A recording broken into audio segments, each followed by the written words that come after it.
So we've still got another year to wait for the next Harry Potter film to come out, the first part of the Deathly Hallows. But don't despair, because we have a Harry Potter fix for you this morning. All those Potter fans out there, his arch enemy Draco Malfoy joins us now. Tom Felton, good morning, good to see you. Good morning, thanks for having me. So look, The Half-Blood Prince was the sixth film of the Harry Potter book, which I starred in, which is mostly... You stole the show, Ben. To be honest. No one stood a chance against you, really, It was an exciting time for all of you. It really was, honestly. My 23 frames of the film, but it's out on DVD. It is. We're all very excited about this. It's new DVD, and it seems to be the first DVD that really takes advantage of all the extra bonus features that we can get in there, and all the cast, actually, we did separate little bits with all different departments from the film, which was great fun for us to really get involved with the behind the scenes. Because the great thing is, and I've been lucky enough to go down there and experience it, the great thing is there's so much going on down there, from the costumes to the set designers to all the backstage stuff. It really is incredible, isn't it? Literally, yeah. I mean, I've been there 9 years and I'm still meeting people now. You know, the special effects to the prop making department, and the list is literally endless. They can fabricate almost anything within that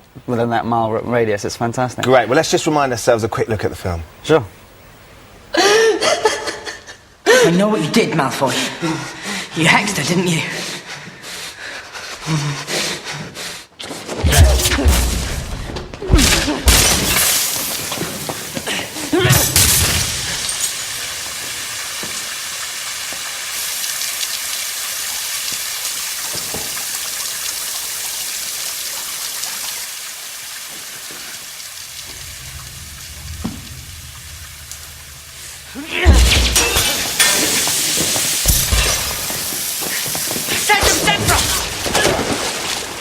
Brilliant stuff. I know that this film, particularly for your character, was a real sort of journey that you went on as well. I know you relished that, didn't you? Very much so, yeah. It was one of the first chances we ever had to really explore his sort of, well, why he is the way he is, really, and it's quite a sad story. I feel quite sorry for poor Draco, really, yeah. We see there with Dan, and I know that you and Daniel are good friends now. He's having a bit of a tough time of it, or he has in the press recently. Have you spoken to him?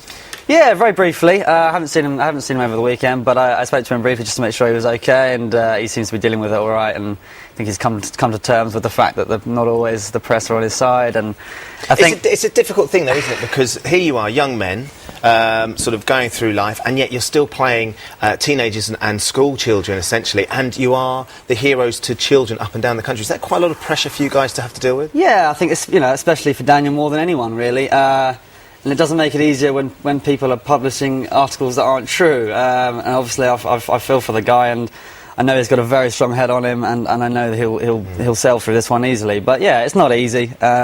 But no one can do it better than Daniel. I'm sure you know. You've met him very many times. So you're filming the two-parter for the last film. You're currently, whereabouts are you in the schedule right now? We're about halfway through, just past halfway through. So of part one or part two? Well, I suppose both, because we're filming them as one. Where we're kind of shooting them out of sync, so it's a little bit all over the show. A little bit all over the show, but thank God, you know, David Yates has got his head on straight, and we're going towards the end now. He knows what he's doing, doesn't he? He really does. And is it quite strange though, Tom? Because you know, we can look at some pictures of you guys across the years. There's some footage of you, how you've grown up. This is at premieres over the years. That's 2001. Look, isn't he good? Oh, the black and white. What was I thinking? That's madness. That's 2005. Madness. And this was look. There's you as a young man. Yes. And you've all grown up on these films. It's like literally where you've done your schooling. Yes. It's where you've done. You've spent the most informative years of your life. Sure. Well, you know that feeling you get when you leave school or you leave university. Or I imagine it's quite a sad time. You in the first film. God, look at you. That's madness. I remember doing that. Actually, it's very, very strange looking back at that. And what I didn't realise, you actually auditioned for the part of Harry and Ron. Yes, I spent 2 weeks at school with my hair brown, another 2 weeks ginger, and finally blonde, which I've been doing for the last nine years, so a little strange. I got some weird looks at school. But do you remember what your hair colour's supposed to be?